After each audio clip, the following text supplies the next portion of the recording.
que, que vamos a mirar algunos aspectos administrativos. Ah, bueno, y que en mis diapositivas, ¿por qué coloqué un texto? Porque les quiero mostrar una muy, muy pequeña línea jurisprudencial donde se explica qué es ser abogado, línea jurisprudencial pues colombiana, y luego vamos a mirar qué es lo que uno no sabe que realmente es ser abogado, en ese caso, en ese aspecto. Entonces, esta pequeña línea jurisprudencial nos muestra qué es ser abogado desde el punto de vista técnico, o sea, desde el punto de vista netamente jurídico. Que yo les decía ayer que de pronto ese punto netamente jurídico en la práctica termina ocupando una menor parte respecto a las actividades que uno normal tiene. Entonces, como pueden ver en la presentación, no sé si se alcanza a leer, y creo que sí se alcanza ya a leer, eh, por lo menos podemos partir de la base de, de dos sentencias del Consejo de Estado, una del año 92 y una del año 97, donde el Consejo de Estado entra y hace una aclaración de qué es el ejercicio de la profesión del abogado. ¿Para qué? Para sacarla técnicamente de lo que es ser litigante.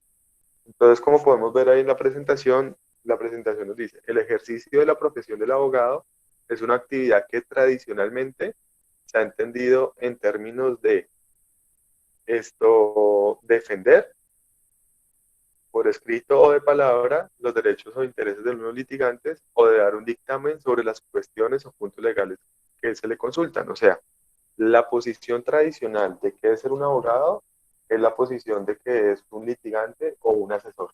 Esa es la posición tradicional en ese caso.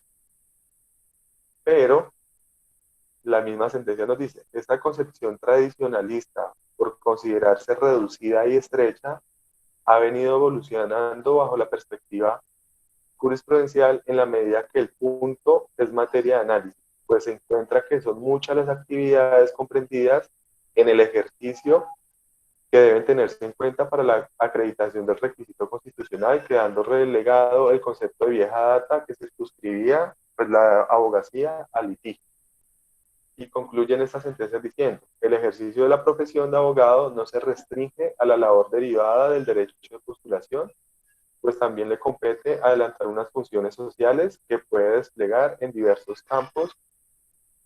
Desde allá ya incluye la función social del abogado y dice que finalmente el ejercicio de la abogacía se puede comprobar con el desempeño habitual de cualesquiera actividades jurídicas. ¿Por qué se dan estas jurisprudencias?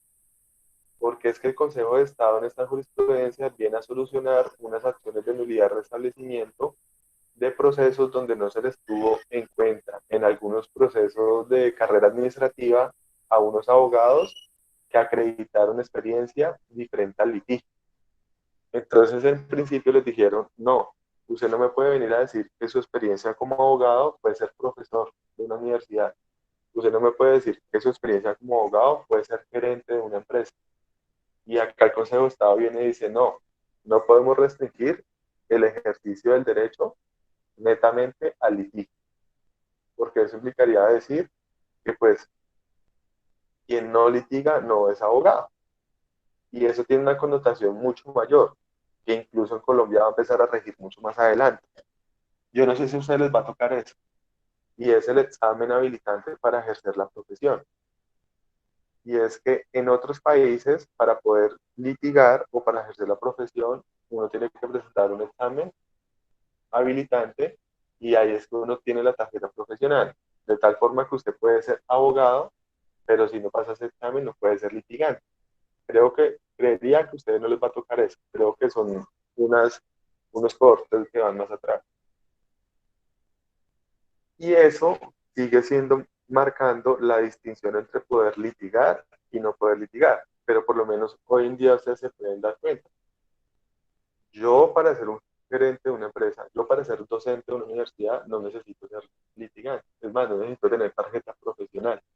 Y la tarjeta profesional tampoco es una obligación obtenerla.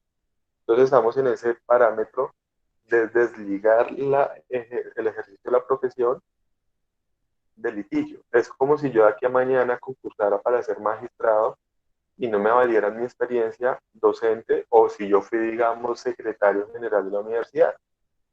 Eh, el cargo de secretario general de la universidad es un cargo netamente jurídico y es un cargo de un alto rango. Eh, entonces, estas jurisprudencias vienen a recalcar eso. Posteriormente, hay una sentencia del año 2001 donde el Consejo de Estado recalca su posición y viene y dice lo siguiente. Es ejercicio de la profesión toda actividad jurídica independiente o dependiente en un cargo público o privado. ¿Por qué es importante eso también?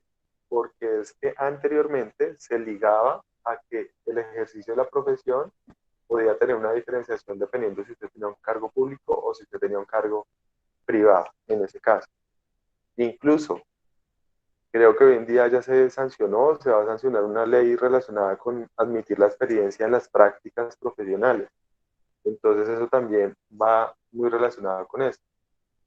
Y dice acá, la ampliación del concepto se ajusta a un criterio más racional y lógico y comprende un desenvolvimiento intelectual de mayores beneficios para la comunidad que el limitado en el campo del litigio, de los procesos o de las contenciones ante la jurisdicción estatal. Ojo, en ningún momento me vayan a malinterpretar y pensar que es que yo estoy diciendo que ser litigante o ser empleado en la rama judicial es mal. En ningún momento me parece muy bueno serlo. Pero lo que le estoy diciendo es que ser abogado puede ser más que eso. Porque es que hay quienes dicen que si uno no trabaja en la rama o uno no es litigante, pues uno no es abogado, que uno no sabe derecho. Y eso es absolutamente falso. Ya que a mañana se puede ser, por ejemplo, el director jurídico de una empresa privada y cargos de este tipo de relevancia. Y culmino esta línea jurisprudencial con otro pronunciamiento del 2001. O sea, estos pronunciamientos retoman pronunciamientos mucho más anteriores, pero retomo este donde dice el Consejo de Estado lo siguiente. En suma, las actividades señaladas por los demandantes como no constitutivas de actividad profesional de abogados, al reconocerle este carácter en forma excluyente, en la actividad que desarrollan los abogados que actúan en representación de litigantes, participan de la común exigencia a quienes las ejercen de acreditar la condición de ser abogados, y si bien existen restricciones para el ejercicio conjunto, como el servicio de la administración pública, ello no significa que una o alguna de ellas no sean equiparables como el ejercicio profesional de la abogacía. Entonces, vean que ahí siguen reiterando, el ejercicio de la abogacía es gigante, es muy amplio en ese caso. ¿Y a qué voy con todo esto? Porque empezamos a romper la figura del abogado técnico. Y el abogado técnico, prefiero, es solamente el abogado que sabe de leyes. Y nosotros tenemos que hacer abogados más allá del abogado técnico, en ese sentido. Ustedes que están en el consultorio ya lo están empezando a vivir. Y por lo menos yo creo que la primera experiencia que han empezado a vivir en consultorio es cuando les toca atender un usuario de consultorio, cuando les toca someterse a procedimientos administrativos dentro del consultorio jurídico.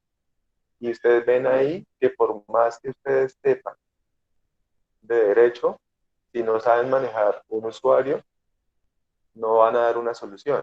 Entonces eso hace que ese carácter de abogado técnico no sea un carácter absoluto y se requiera algo mucho más allá de él, en ese caso, en ese punto. Ahora, derivado de eso, también hay que aclarar otro punto en especial. Recuerden que estamos llegando de lo más general a lo más específico para centrarnos especialmente en todo el tema de la gestión empresarial del derecho.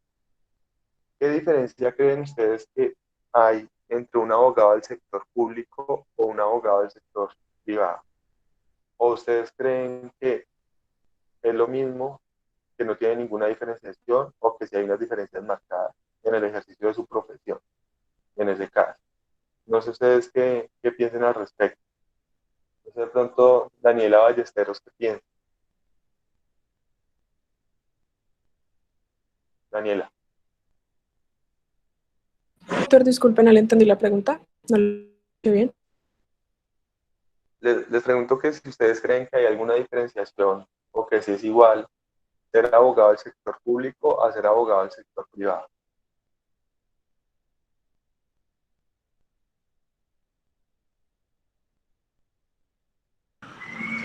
Estamos hablando en cuanto al ejercicio de la profesión. ¿Es igual o es diferente? Para mí puede ser diferente, teniendo en cuenta, pues ¿Por qué? primero, el gran peso que tienen los abogados del sector público al tener Cuando tú dices responsabilidades más el gran marcadas. peso, cuando tú dices el gran peso, ¿a qué te refieres? Me refiero más que todo como a la función que tienen que cumplir y, por ejemplo, en funciones públicas, entrar a caer, digamos, en un peculado o en algo así. Pero el ejercicio de la profesión viene siendo el mismo, solo que los empleados públicos pues, van a ser regidos por una severidad mucho más grande por el hecho de ser empleados públicos. Ok. ¿Quién piensa algo diferente?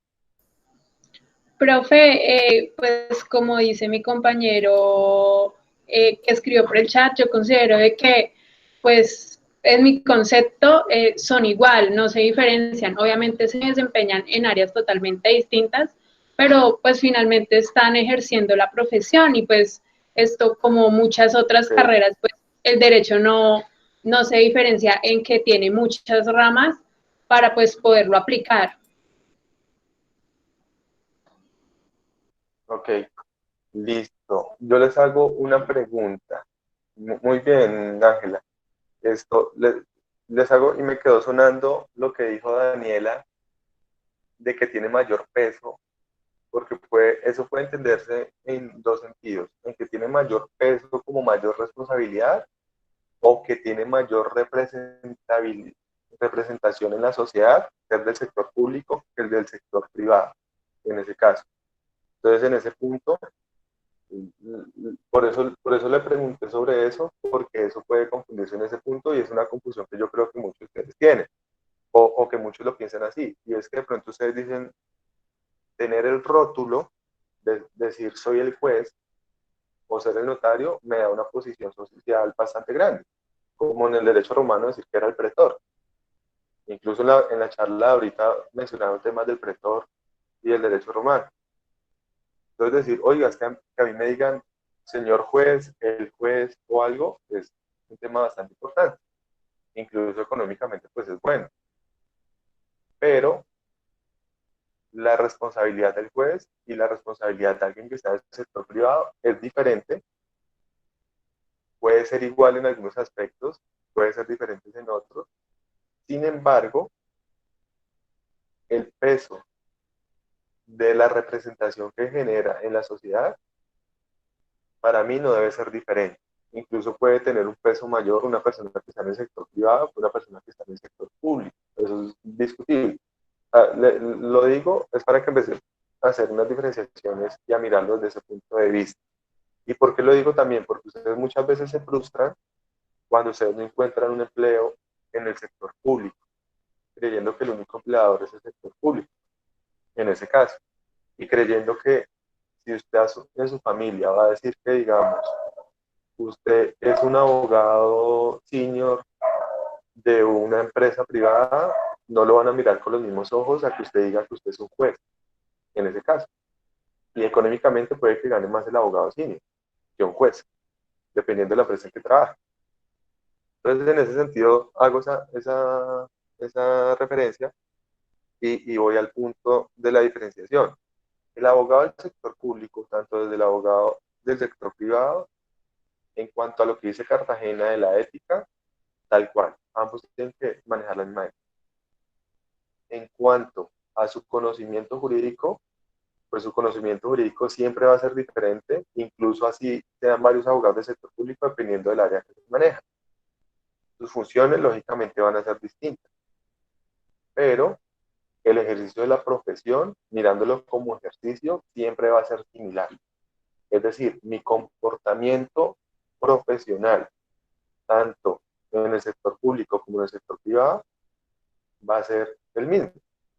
Y las responsabilidades, no hay mayores responsabilidades, lo que pasa es que hay responsabilidades diferentes en ese caso. Y les pongo el ejemplo.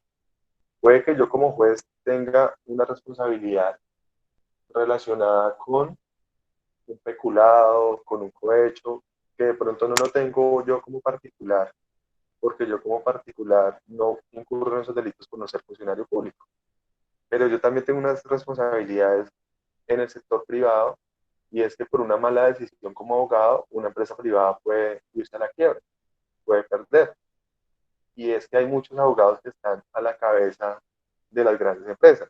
Y yo siempre uso un referente, me gusta mucho ese referente para que ustedes vean la dimensión, y es por lo menos, no sé si ustedes sepan quién es Carlos Raúl Yepes Jiménez. ¿Algunos saben quién es Carlos Raúl Yepes Jiménez sin que lo busquen en Google? ¿O no? ¿No? Ok. No, no, señor. Carlos, Carlos Raúl Yepes Jiménez fue presidente de Bancolombia y es un abogado antioqueño que fue presidente de Bancolombia, que inició en el grupo Bancolombia, no propiamente en Bancolombia, sino en Cementos Argos, en la parte jurídica de la empresa. O sea, empezó como abogado ahí y fue creciendo, creciendo, y terminó en una función netamente gerencial o directiva, en ese caso, en ese evento. Entonces, ese señor terminó siendo el presidente de Bancolombia. Es más, si alguna vez pueden leer el libro de él, léanselo, que se llama Por otro camino, se me olvida el nombre completo del libro, pero es un libro excepcional de él. Además, hago un comentario aparte. No solamente lean cosas jurídicas, lean otras cosas diferentes a lo jurídico, en ese caso. Entonces, él habla ahí de su experiencia como presidente de Bancolombia, cómo inició siendo un abogado normal a ser el presidente de Bancolombia. Si me lo preguntan en términos económicos, señor, se podría ganar al mes más de 100 millones de pesos. Llevó a Bancolombia a cotizar en la bolsa de Nueva York. Llegó Pero, a hacer que Bancolombia fuera un monstruo. La historia de él es un poco como mediática, es porque él renunció a Bancolombia. Y pues ustedes dirían, yo, ¿por qué voy a renunciar? O sea, todos de aquí quisiéramos llegar a eso. Y él renuncia a Bancolombia porque se da cuenta que su vida 24 horas al día, 7 días a la semana era Bancolombia. Su hija le manda una carta donde le dice, papá, no tenemos vida con usted. O sea, su vida es Bancolombia, su vida no es su familia, y él dice, voy a, voy a renunciar a Bancolombia, y renuncia a Bancolombia. Además, porque la política de él es cuando Bancolombia sacó todo esto de ser una banca humana, que es algo un poco incoherente que la banca sea humana o sea preocupada de sus clientes. Ese libro es excepcional. Entonces, ¿a qué voy con esto? Es un gran referente, por ejemplo, de cómo un abogado en el sector privado llega a eso. Y es que si ustedes ven muchas empresas del sector privado, muchos de sus directivos son abogados y se empiezan a desligar de su función netamente jurídica y técnica para tener una función netamente administrativa y gerencial. Por lo menos Báez que hablaba algo del tema migratorio, entonces si usted mañana usted va a ser un cónsul, pues para ser un cónsul usted tiene que tener una visión más gerencial que propiamente jurídica. ¿Y por qué? Porque incluso usted ya empieza a desconocer temas jurídicos porque para eso usted tiene abogados que trabajan para usted como abogado en ese evento. Por ejemplo, cuando usted es dueño de un buffet de abogados, usted no se las sabe todas, pero usted tiene sus abogados que sí saben. Pero usted asume un rol más gerencial en ese caso. Entonces, empiezo a mostrarles esto para que ustedes vayan viendo directamente esa visión de gerencia y de gestión que se da en el derecho, en ese caso. Qué pena que creo que Mateo sí iba a opinar algo, no sé si le abrió el micrófono. sí, doctor, pues era el nombre del libro que se llamaba Por otro camino de regreso a lo humano, sino que el momento pues que usted estaba Exacto. preguntando.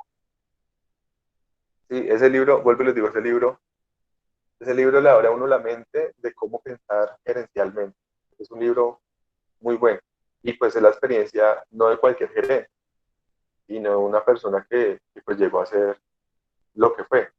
Entonces, desde ese punto de vista, a lo que voy es que el abogado, como decía hace un rato Baez, el abogado del futuro el abogado del futuro no es un abogado técnico netamente, sino que es un abogado con competencias éticas y con competencias también gerenciales en ese evento, sin necesidad de que sea un gerente, porque es que usted puede tener un rol diferente, pero con el hecho de que usted ya tenga por lo menos 2, 3 personas a cargo y ciertas responsabilidades, su rol va a ser distinto. Les pongo un ejemplo claro. Asesor de consultorio.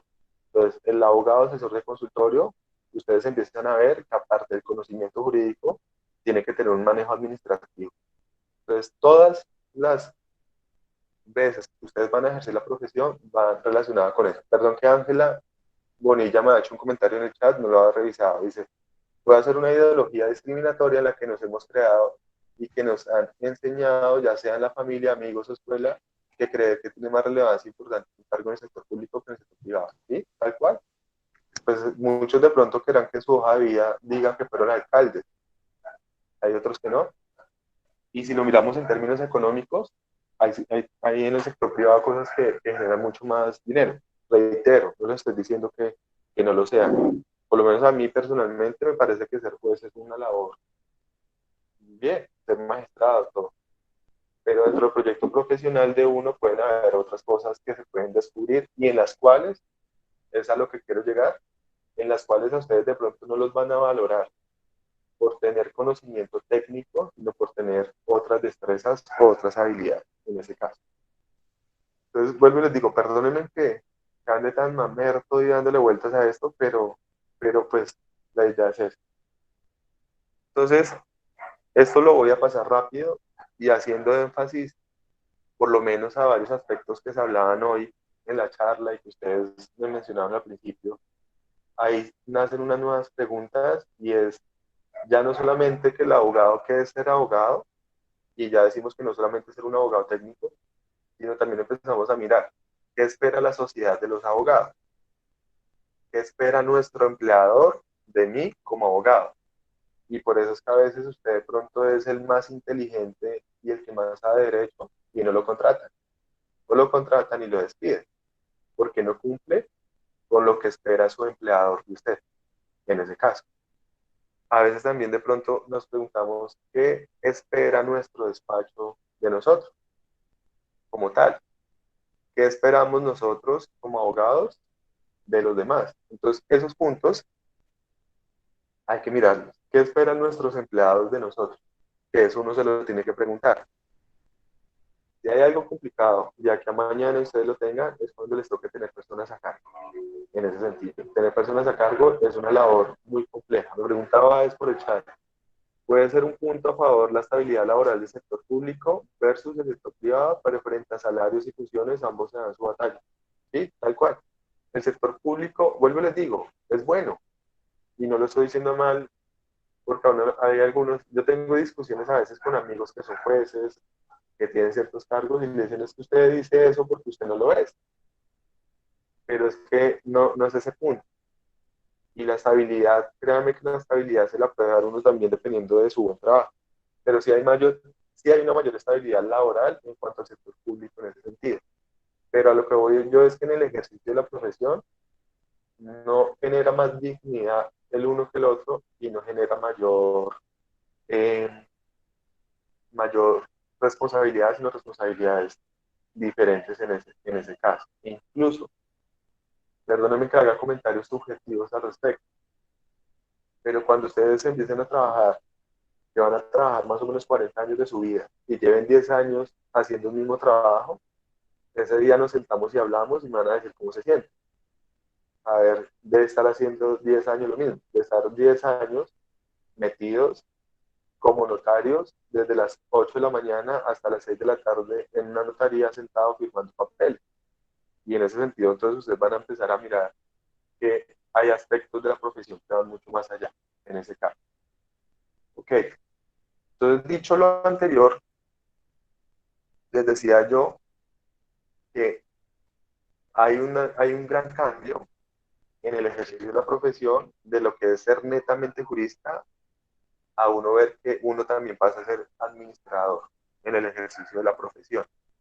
Y acá ya nos vamos a meter en el tiempo que nos queda del día de hoy, ahora sí, hablar netamente de temas de administración o gerencial, para que empecemos ya, lógicamente, trasladándolos al ejercicio del derecho.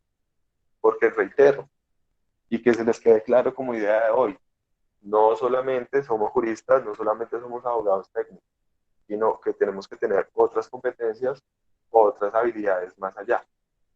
Y en ese punto, pues nos tenemos que entrar a preguntar qué es administrar o qué es ser un administrador. No sé de pronto ustedes al respecto qué piensen de eso o qué crean frente a eso.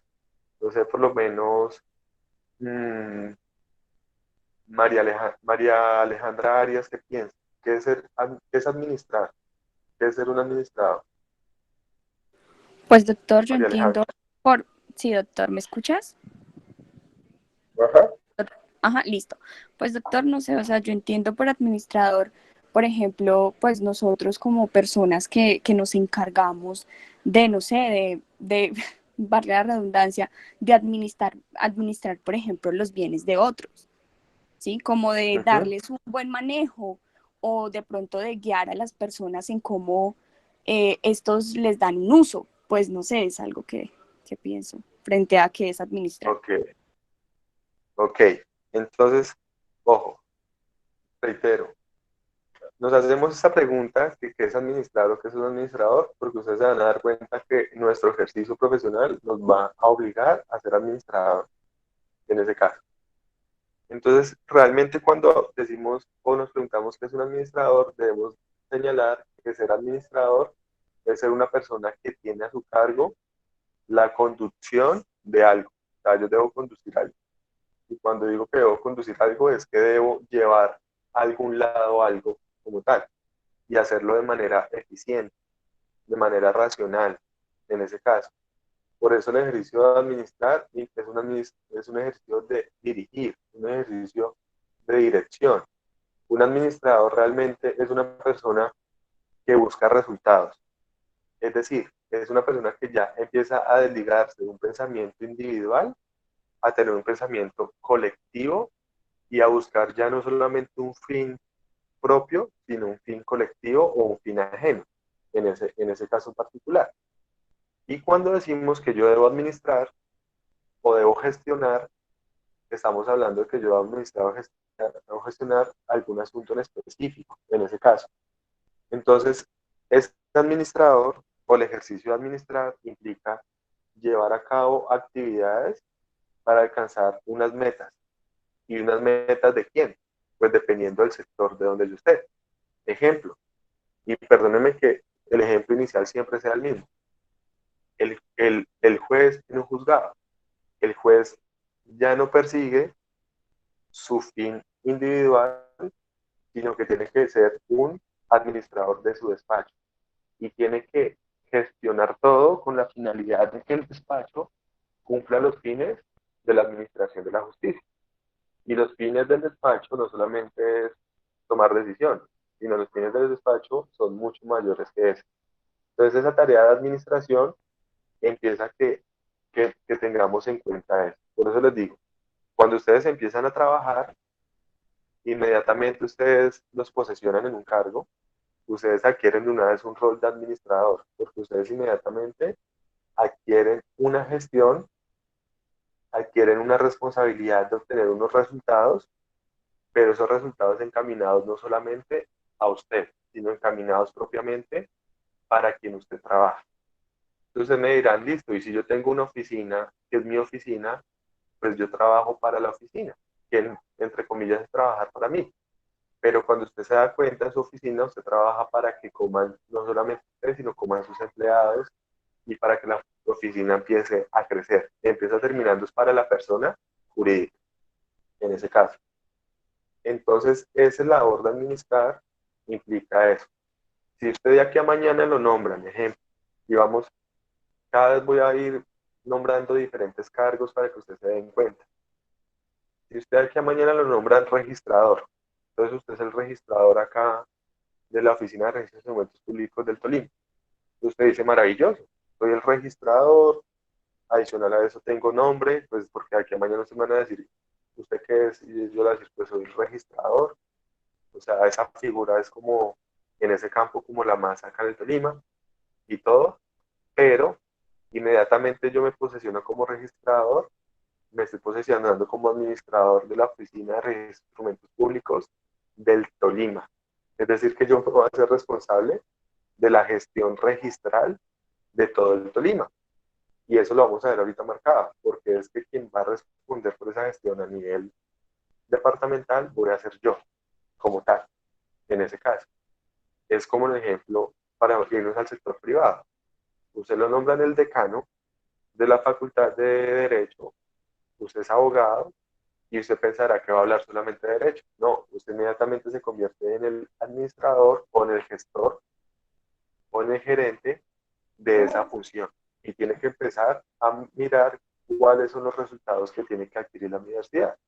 Entonces ustedes se van a empezar a dar cuenta que en ese caso, por ejemplo, el doctor Hernando tiene que estar pensando, uno, que se matriculen los estudiantes, dos, que no haya deserción, tres, que la universidad cumpla los estándares de calidad, cuatro, la contratación de sus profesores.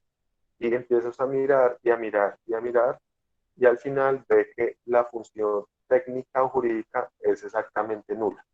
Entonces el rol del administrador, reitero, ya empieza a ser un rol de una persona encargada de manera eficiente, un conductor para lograr unas metas de una organización, en ese caso, en ese evento. Y como les vengo diciendo hace rato, se van a acordar de mí más adelante. Cuando ustedes adquieran su primer cargo, van a empezar a ver que ustedes empiezan a comportar más como administradores que como abogados, en ese caso. Ok, ¿qué hace un administrador? ¿O qué funciones tiene un administrador por lo general? Y esas mismas funciones son las mismas funciones que tiene un abogado en el ejercicio de su profesión como abogado. Pongamos ejemplo, secretario de un despacho en un ente territorial, secretario de Hacienda, secretario de Salud, secretario de Educación, lo que sea. Otros ejemplos, juez, magistrado. Otro ejemplo, notario. Otro ejemplo, registrador. Otro ejemplo, director jurídico de una empresa privada. Pongamos acá director jurídico en el Tolima. Otro ejemplo, secretario general de una sociedad, etcétera. Son representante legal de una sociedad. Todos esos cargos, en esos cargos el abogado que hace. Y no solamente en los cargos visibles, sino también en los otros cargos que implican administración. Lo primero, quien el abogado, cuando desempeña ese rol de administrador, primero que todo, genera un rol en el que se convierte en la cabeza visible de la organización, en ese caso. Y eso en el ejercicio de su profesión es bastante fuerte, porque es que, ¿qué va a pasar?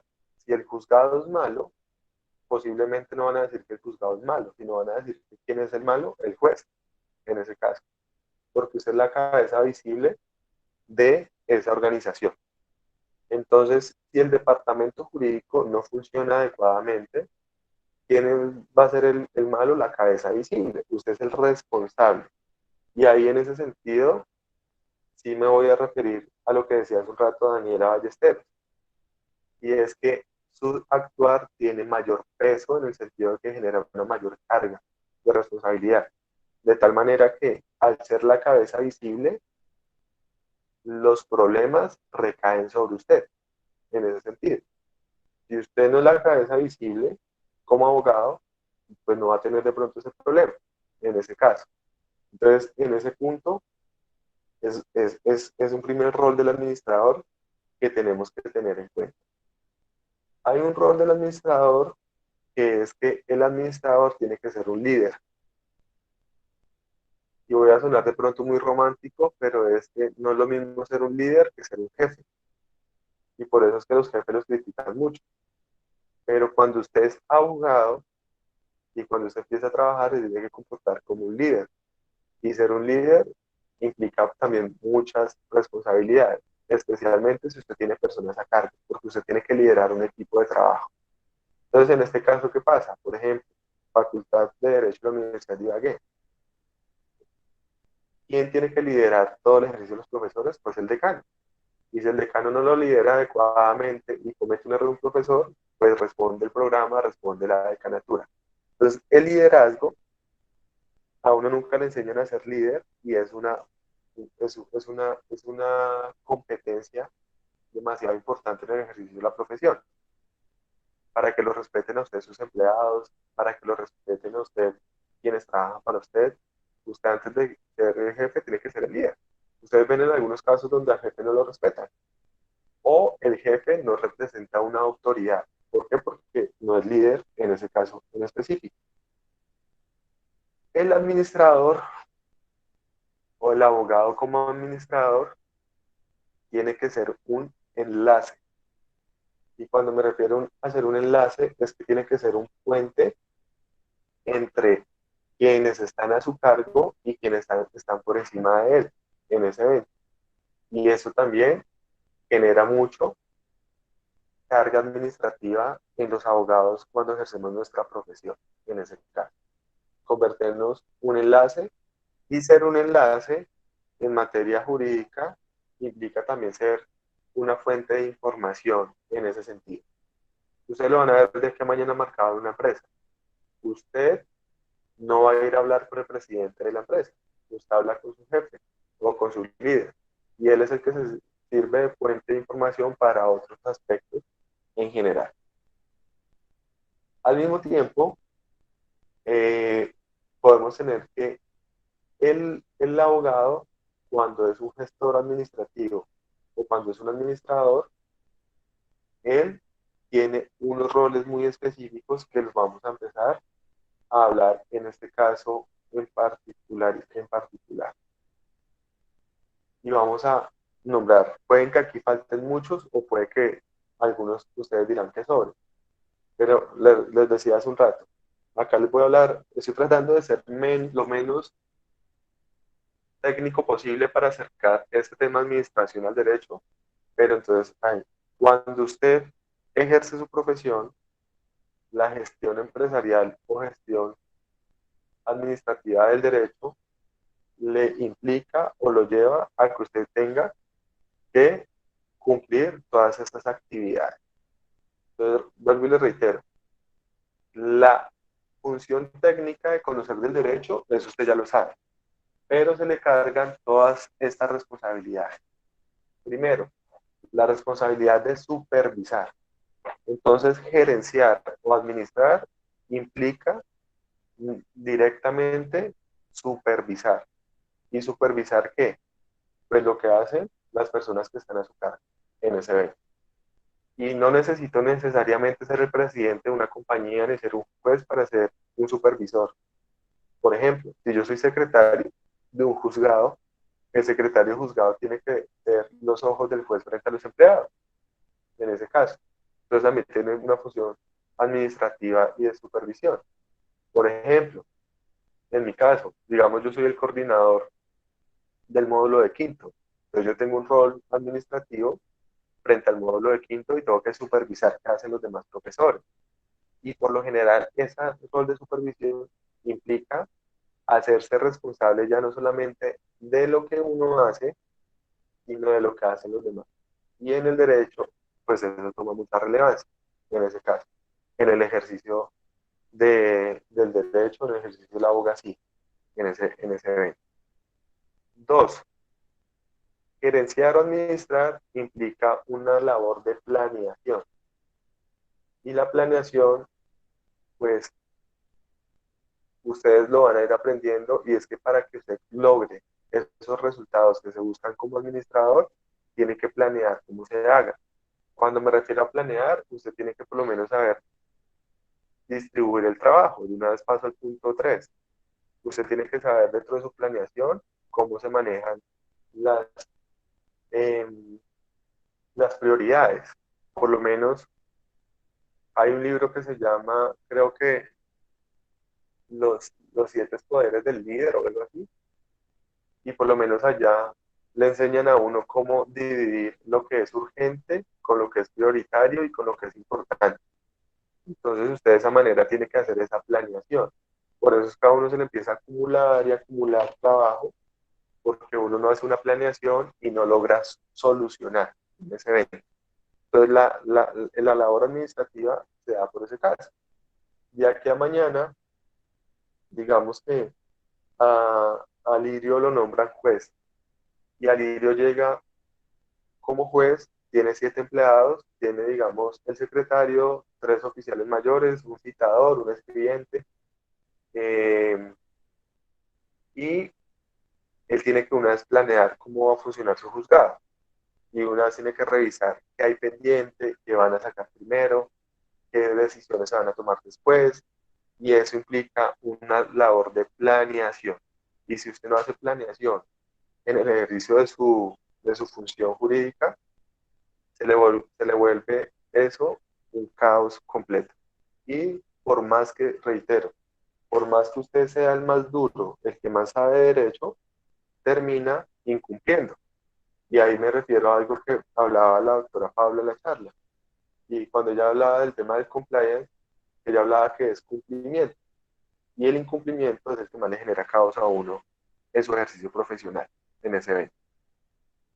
Tiene la carga de distribuir el trabajo, que es una carga bien compleja, y por lo general les pongo nuevamente el ejemplo de un juzgado, porque es que, reitero, ustedes dicen yo quiero ser juez, pero ustedes no imaginan el estrés que es ser un juez, y no el estrés que se le genera por fallar los casos en derecho, porque él de eso sabe, sino que el estrés que le genera administrar el juzgado. Entonces usted llega como juez a un juzgado y tiene 5 empleados, de los cuales 2 son eficientes y 3 son absolutamente flojos. Entonces, al momento de distribuir el trabajo, usted tiene que ser demasiado inteligente, porque si no, va a terminar sobrecargando al que es más juicioso y va a terminar premiando al flojo, etcétera, etcétera. Entonces, eso también es un rol que se debe manejar en ese caso. Otra función que debe tener un gerente o un administrador, y especialmente un abogado en el ejercicio del derecho, es responder por. Y cuando refiero a responder por, es que yo no solamente respondo por lo que yo hago, sino respondo por lo que hacen los demás. Y ahí les voy a poner un ejemplo muy sencillo, y es por el ejemplo de los dependientes judiciales. Yo no sé si alguno de los que está acá sea dependiente judicial o en algún momento lo haya sido. ¿Hay alguno acá que sea dependiente judicial o lo haya sido? Yo soy dependiente judicial. Ok. ¿Alguna vez te ha pasado algún término o alguna cosa? Uy, sí, muchas veces. Si a ti se te pasa un término, si a ti te dan una demanda, una contestación de demanda para que la radiques, te des el término de hoy, y si tú no la radicas, ¿quién responde por eso? ¿Frente a quién? Mi jefe, el abogado con el que yo trabajo. Ok. ¿A ti qué te pasa? ¿Qué es lo máximo que te puede pasar con eso? Pues o me llama la atención o lo máximo es que como me digan, no, no más, no trabaje más conmigo. Pero pues no, realmente no Ok, tengo como una responsabilidad con el cliente. ok. Entonces vean que a ese punto voy. Por eso les decía el día de ayer, desde que empezamos a esto, entre más cargo, más responsabilidad administrativa. Entonces, cuando hablo de responder por, implica que yo, dentro de mi rol administrativo, respondo por lo que hacen mis dependientes o por lo que yo delego. Y es que delegar es una función bastante complicada, porque es confiar lo que yo tengo que hacer en otras personas, pero yo sigo siendo la cara visible, digo siendo quien responde. Entonces, en el caso que les ponía que hablaba ahorita Paula, si usted es dependiente judicial y usted la embarra, el que responde por usted es el abogado titular del proceso. Entonces vean que en ese caso yo siempre tengo que responder por cosas que hagan los demás. Entonces el juez por eso ya le empieza a estresar cuando ve que de pronto algún funcionario sea corrupto de su despacho o algún empleado de su despacho sea corrupto, porque puede de aquí a mañana llegar a responder por lo que éste haga. Se empieza a preocupar cuando ve que su secretario controla mal los términos, porque puede responder también por eso. Se empieza a preocupar cuando ve que su oficial mayor hace mal la sentencia, porque también podría responder por eso, en ese caso. tiene que controlar. Y cuando me refiero a la función de controlar dentro del rol administrativo de un abogado, es controlar las personas que tiene a cargo. Y no lo estoy diciendo como la mamá que controla al niño de 10 años, pero usted tiene que manejar su oficina, su despacho o su grupo de trabajo. Y te lo dije hace un rato, si hay algo difícil en la vida es controlar gente en eso. Por eso es que hay muchas personas que les queda muy difícil trabajar en equipo. Entonces yo tengo que controlar que todo funcione en mi despacho como las manecillas del reloj. Perfecto. Pero para eso yo tengo que controlar es a mis funcionarios. Diferente y acorde con algo que hablaba hace un rato Nicolás, que en el futuro, de pronto el abogado del futuro sea una máquina. Pues controlar una máquina es mucho más sencillo, pero cuando usted controla personalidades es mucho más diferente, es mucho más distinto. Entonces, eso se termina convirtiendo en una labor administrativa bastante fuerte para el abogado. Hay otras labores administrativas, otras, y es que cuando usted como funcionario judicial, como abogado, como jurista, ejerce su profesión y tiene labores administrativas, usted tiene una labor de capacitador. Y es que usted tiene que capacitar a su equipo de trabajo. Usted tiene que enseñarle muchas cosas a su equipo de trabajo. Y es una labor, no digamos que docente, pero sí es una labor también bastante compleja. Entonces algunos dicen, y uno lo escucha en la práctica, que algunos jueces dicen es que yo no tengo paciencia para enseñarle a nadie. Pero es que usted tiene que, para ser un buen líder, capacitar a su equipo de trabajo. Usted no le puede exigir a su equipo de trabajo cuando usted no lo capacita para ello. Entonces yo no le puedo decir a Paula, Paula, haga bien las cosas cuando yo no le he enseñado a Paula cómo se controlan los términos, cómo se revisan las minutas, cómo se revisan los estados en los juzgados y demás. Entonces yo me tengo que volver un capacitado. Además, ¿por qué? Porque por más que yo contrate gente que ya está capacitada, realmente la gente se debe capacitar acorde a cómo funciona mi despacho o cómo funciono yo, en ese caso. Entonces, en ese sentido, ser un capacitador es una función importante dentro del rol administrativo, en ese caso. Todo lo que yo estoy diciendo en ese momento, hago la aclaración, no me lo estoy inventando. Esto tiene su fuente en libros de administración de empresas. Lo que trato de hacerlo para que ustedes lo vean más amigable es traerlo hacia el rol del abogado como gerente o administrador. Tengo que fidelizar. ¿Qué creen ustedes que significa fidelizar? ¿O a qué creen que me hago referencia? Melanie Carvajal, ¿qué crees que significa fidelizar?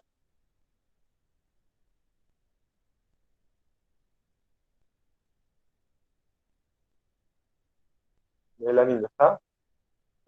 Sergio Campo, ¿qué piensa usted que es fidelizar?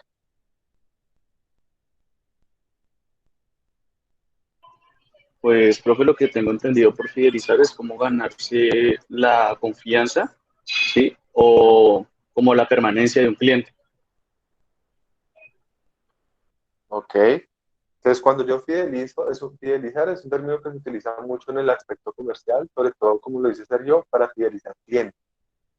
Pero yo no solamente tengo que fidelizar los clientes, yo tengo que fidelizar por lo menos mi equipo de trabajo.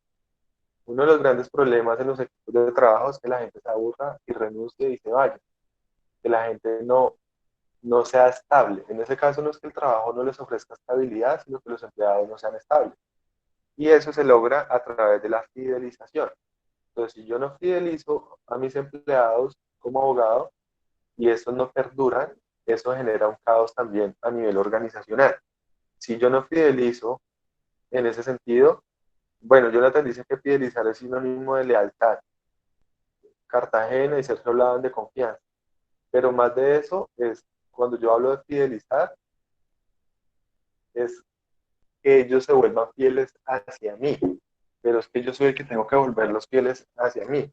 Tal cual, yo soy el que tengo que crearles ese compromiso hacia mí.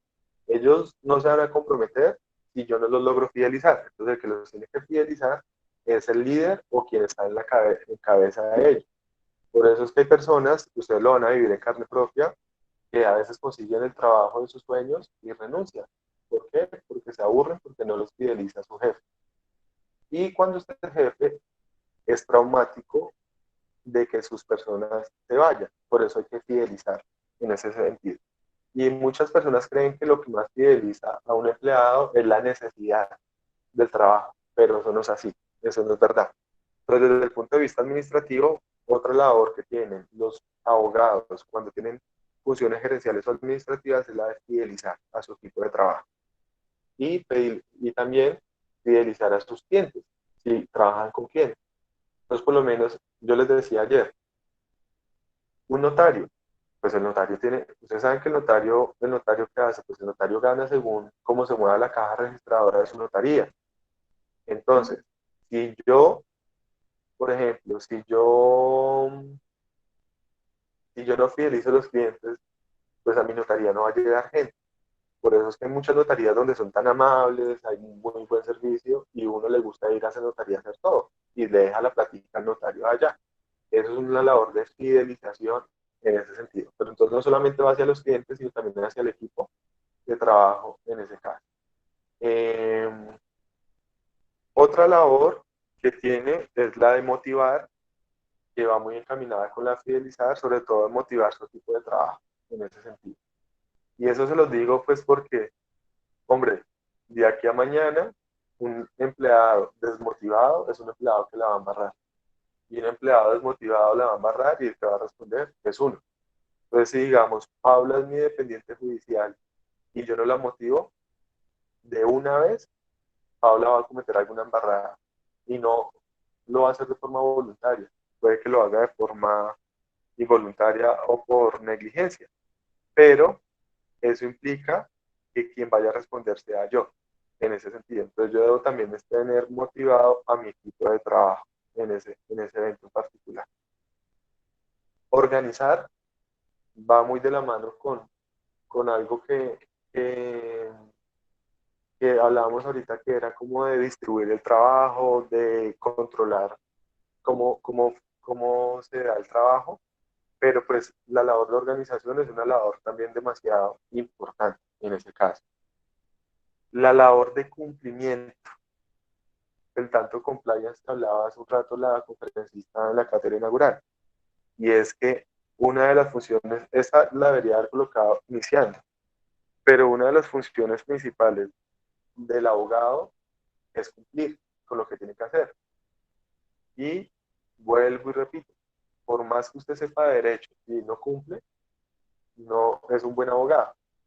Entonces muchas veces usted tiene que esforzarse porque su organización cumpla. Cuando digo su organización cumpla es porque su despacho judicial cumpla, porque su abogado, porque su bufet cumpla, porque su oficina de registro cumpla, porque su notaría cumpla, porque su facultad cumpla. Y todos aquellos cargos donde usted esté. Si usted es el personero municipal y es abogado, pues porque la personería cumpla. Si usted es el alcalde, porque se cumpla con, ¿qué? Con su plan de trabajo planteado o su plan de gobierno. Entonces, el cumplimiento va de la mano de eso. Y para llegar al cumplimiento, les he dicho desde hace rato, usted no necesita ser el que más conoce de derecho. Usted puede que no sepa nada de derecho y sea abogado, pero hace que las cosas se cumplan porque acompañado de lo que estábamos hablando hace un rato, porque organiza bien su equipo de trabajo, porque los motiva, porque ellos saben, etcétera, etcétera. Por eso hay muchos funcionarios o muchos abogados que saben más que su jefe, pero nunca llegan a lograr un rol gerencial porque no saben de todas estas funciones administrativas. Se quedan simplemente en ser abogados técnicos. Y en ese sentido, hago una comparación que es bastante alejada, pero para que me entiendan, por eso es que muchos deportistas, pese a que tienen su calidad técnica y anatómica para ser los mejores, no logran ser los mejores. ¿Por qué? Porque para ser el mejor no solamente tiene que ser el mejor dotado en su competencia, sino que tiene que ser una persona disciplinada, etcétera, etcétera. Y esos son otros roles que van adicionales. En el caso de nosotros es similar. Por más que usted sea un gran abogado, necesita cumplir ciertos roles diferentes para lograr ser un buen abogado en el ejercicio profesional.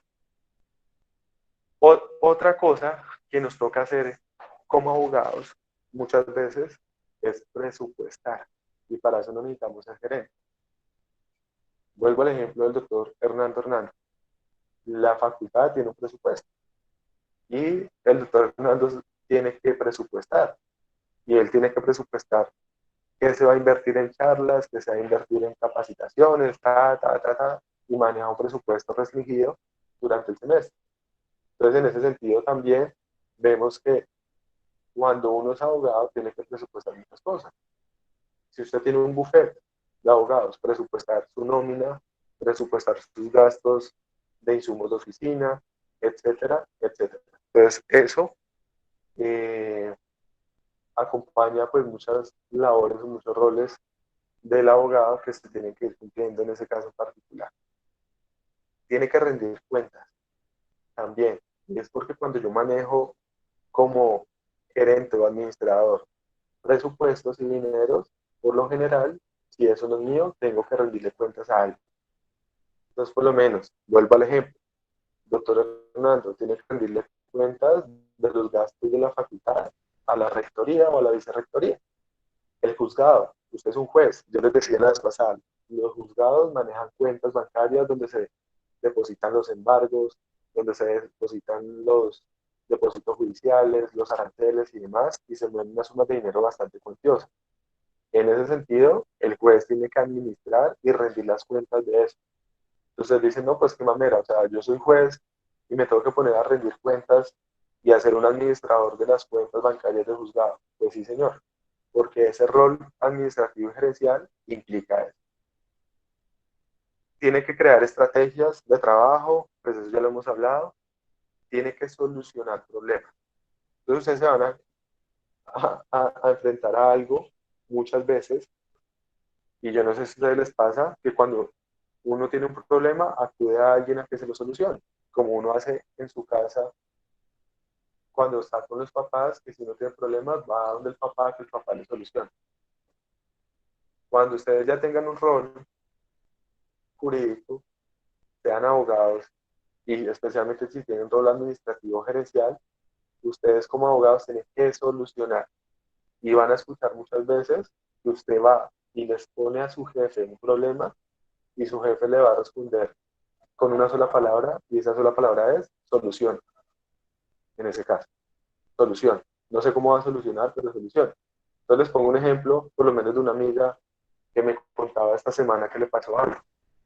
Con el tema de la virtualidad, y como todo llega por correos electrónicos, a esta persona le llegó una tutela hace 15 días y no la había visto en el correo electrónico. Se le traspapeló en el correo electrónico. Entonces llega y le dice a su jefe y le dice, esa tutela pues ya está vencida. Entonces ya saben que son 10 días para responder una tutela. ¿Qué le dice el jefe? Solución. O sea, la persona a cargo de eso, que es una abogada, no tiene problema, o sea, su preocupación por ningún lado es decidir la tutela, porque incluso es una tutela fácil de solucionar, es un tema repetitivo. Lo que la queja en ese momento es que se volvió el término para solucionar la tutela, y que adicional a eso, esa tutela tiene que circular por otros magistrados, lo cual hace, en ese caso, que la persona tenga que solucionar. Y solucionar es buscar la forma en que esa tutela, ojo, no le estoy diciendo que solucionar sea cometer fraude o hacer algo inadecuado, pero darle solución a esa problemática. Entonces, a eso uno se va a enfrentar siempre. Y pues también hay unos roles de negociación, dependiendo pues, del rol que uno eh, desempeñe en esos casos en específico. ¿Estamos claros hasta ahí?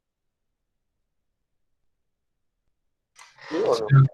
Sí, En ese caso. claro. Sí, señor. ¿Sí? Ok, listo. Nos empezamos a dar cuenta de lo harto que es ser abogado y trabajar, ¿o no? Ojo, no es para que se desilusionen, sino que para que sean conscientes del tema. Entonces, reitero, puede que ustedes sepan el libro de obligaciones de Inestrosa de memoria, y llega a un juzgado y no sepa administrar el juzgado como juez, en ese caso, en ese evento, o no sepa solucionar. Que yo no sé si a ustedes les ha pasado en consultorio. Entonces, está en consultorio, le pasó algo con un usuario y usted acude al monitor, acude al judicante, acude al asesor a que le solucione. Llegará el momento que eso ya no pasa. Llegará el momento en que usted tiene que saber solucionar por sí solo en ese evento, en ese caso. Y de solucionarlo sin cometer ninguna conducta inadecuada, pero dándole una solución a la problemática. Ok. Y yo creo que con este punto, como unos 10 o 15 minutos más, acabamos por en ese evento. O sea, con el tema que acabamos hoy, ya la otra semana vamos a empezar a mirar cómo funcionan los diferentes despachos judiciales, para que ustedes entiendan cómo es organizacionalmente un ámbito de trabajo de un abogado y cómo se empiezan a dar esos desenvolvimientos ahí, en ese evento. Entonces, por ejemplo, hay unos niveles gerenciales también, para que me entiendan en ese caso. Cuando yo les digo que el abogado asume un rol gerencial y administrativo, no necesariamente es porque tiene que ser el jefe, el líder, el juez, el notario, el decano, el presidente, el alcalde. Usted puede tener un rol gerencial administrativo siendo alguien que no es tan visible en ese caso. Es más, yo me atrevería a que siempre uno va a tener ese rol. Pero desde el punto de vista de la administración de empresas, se habla de que hay 3 niveles de gerenciamiento. Esos 3 niveles de gerenciamiento, como ustedes lo pueden ver, hay un gerente de primera línea, hay administradores intermedios y hay unos administradores superiores o de primer nivel. Y es que muchas veces, cuando se delegan las funciones, se da esto. Les pongo un ejemplo sencillo. Consultorio jurídico. Asesor, abogado asesor, debajo del abogado asesor, ¿quién está? Judicante. Debajo del judicante, ¿quién está? El monitor, como tal. Entonces vean que ahí vemos 3, y los 3 tienen funciones gerenciales y administrativas.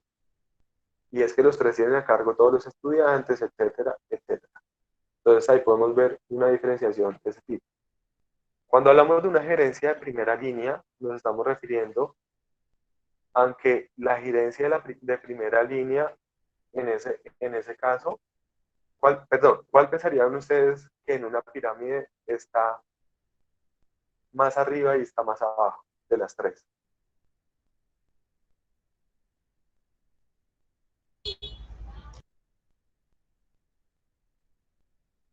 ¿Qué piensan ustedes que de las 3 está más arriba y cuál está más abajo en un esquema piramidal, en ese caso? ¿Ninguno?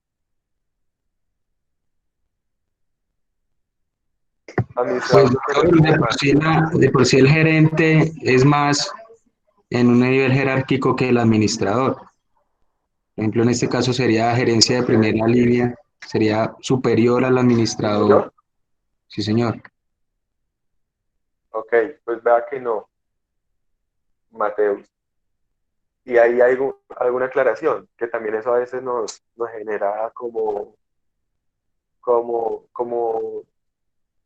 como curiosidad en la práctica. Y es que muchas veces nosotros nos dejamos llevar por los nombres de los cargos. Entonces, por ejemplo, yo trabajaba en una empresa privada en Bogotá y había diferentes cargos. Yo llegué a tener el cargo de jefe jurídico a nivel nacional. Había otro cargo que era coordinador jurídico, había otro cargo que era vicepresidente jurídico, otro que era presidente jurídico, y así, en esos eventos. Y vea que pese a que yo era jefe jurídico, uno decía como debería llamarme gerente jurídico o algo así.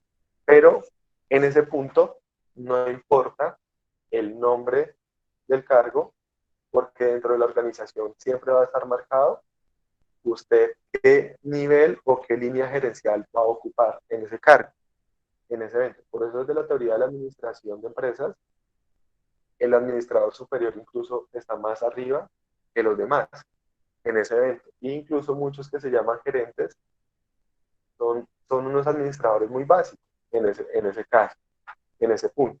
Entonces, Cuando hablamos de gerencia de primera línea, la gerencia de primera línea por lo general está en la base y su función es una función más operativa y administrativa en ese caso. Es responsable de muchas cosas y toma decisiones, pero por lo general es una gerencia más operativa o administrativa como tal en ese evento. Les pongo el esquema en consultorio jurídico. Entonces podríamos decir que el gerente de primera línea sería el monitor en ese evento. Entonces el monitor sería el gerente de primera línea, que es el que por lo general cumple ciertas funciones administrativas mayores, pero más que todo operativas. Y a ustedes les va a pasar mucho cuando empiecen a trabajar. Es normal que uno siempre empiece a trabajar pues por un rango bajo y desempeñe funciones de gerencia de primera línea. Lo cual quiere decir es que sus tareas a veces sean más operativas que jurídicas, en este caso, en ese evento particular. No estoy diciendo que lo pongan a cargar ladrillos, que lo pongan a hacer distintos, aunque también puede que pase, pero es una labor más básica en ese sentido, en ese caso. Vuelvo y les digo, no se guíen en los nombres que aparecen ahí, porque eso es sacado de una teoría de administración de empresas, sino que para que me entiendan cómo los niveles en ese sentido que se dan. Cuando hablamos del administrador intermedio, este ya tiene una labor más evaluativa, este ya analiza más productos, servicios, cómo se ofrecen las cosas, y este ya toma decisiones más de carácter táctico que de carácter operativo como tal. Entonces este ya se encarga de unas funciones diferentes en ese caso. ¿Y por qué? Pues porque ya su rol implica que no puede estar encargado absolutamente de todo, sino que ya ciertas funciones están delegadas en otras personas. Pongo otro esquema piramidal para el de la universidad. Secretario general, vicerrector y rector.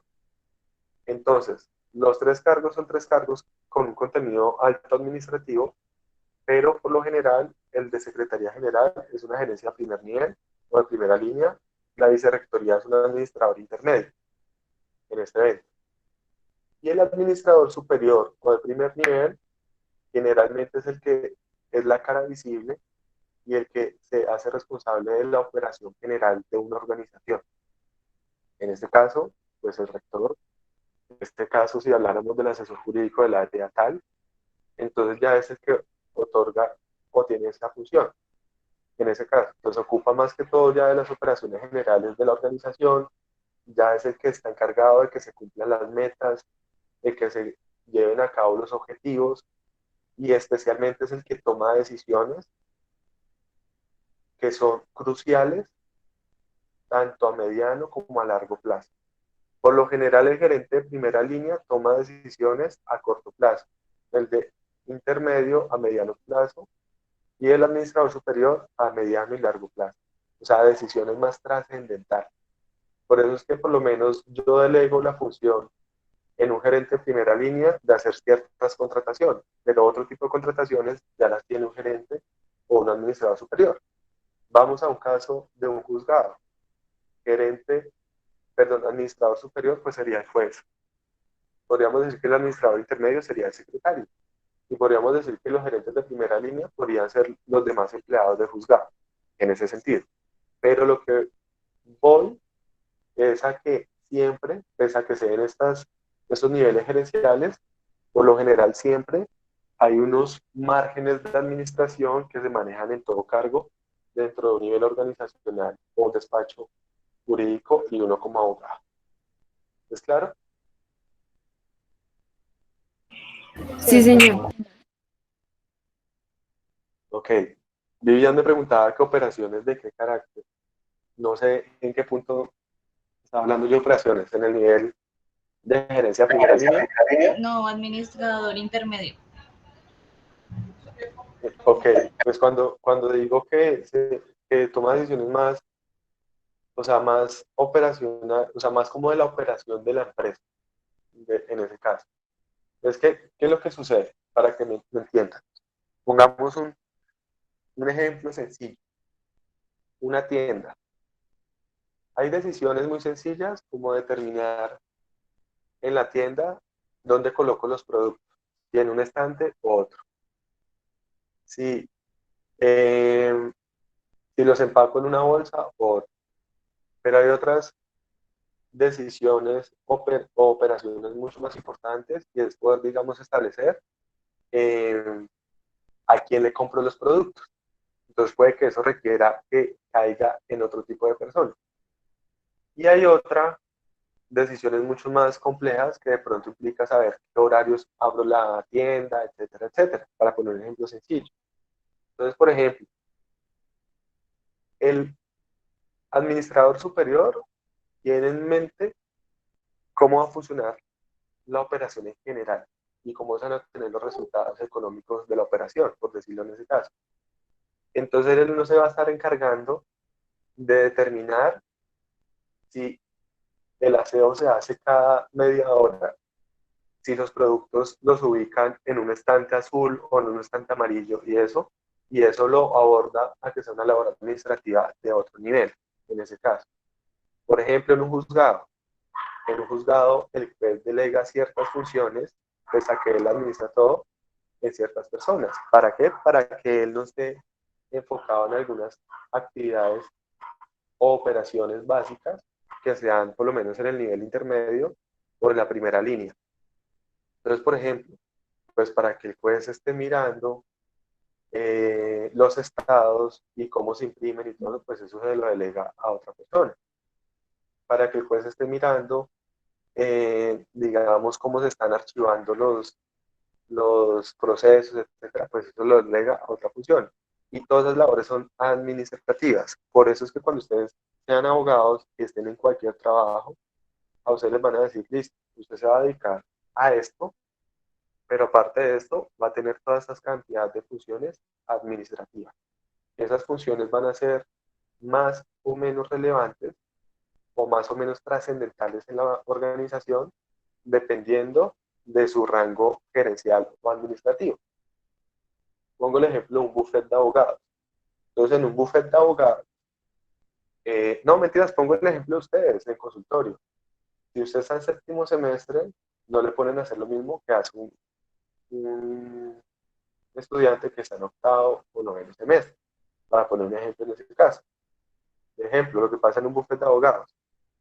Hay un abogado junior, por lo general, hay un abogado senior, y ahí está el dueño de la firma. El abogado junior lo ponen, digamos, a responder tutelas, a hacer derechos de petición. El abogado senior ya contesta demandas, hace otras cosas un poco más fuertes, pero administrativamente también reparte ciertas cosas. Entonces, por ejemplo, el dependiente judicial no se lo pone para que el dueño de la empresa o del bufete esté pendiente de que hace el dependiente judicial, sino que le encargan esa función al abogado junior. Entonces, el abogado junior, aparte de sus funciones jurídicas, va a tener que estar pendiente de que Paula radique las demandas, de que Paula vaya a los juzgados, de que presente los informes, etcétera, etcétera.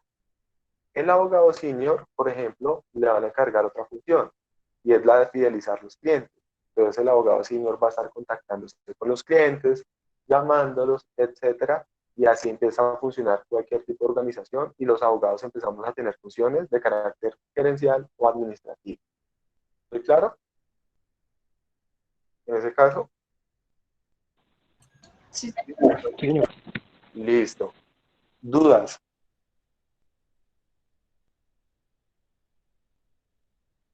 ¿Ninguna? Ok. No, no, Yo señor. creo que podemos dejar ahí. Yo sé que el tema es denso, yo sé que el tema sigue siendo muy ajeno para ustedes porque no es algo netamente jurídico, pero pues ojalá se vaya cumpliendo la finalidad de lo que se está haciendo. Entonces, quedo en la tarea de enviarles el correo con lecturas para la otra semana, todo, y ya la otra semana si hacemos las actividades en clase a través de Moodle. ¿Listo? Entonces, feliz almuerzo. Creo que ya ahí podemos Bueno, dar señor. continuidad. Listo, doctor, gracias. Muchas gracias, doctor. Muchas gracias, doctor. Muchas Hasta gracias, luego. profe, que esté muy bien. Gracias, doctor. Gracias, hasta luego. Feliz día. Muchas gracias, doctor. Bueno.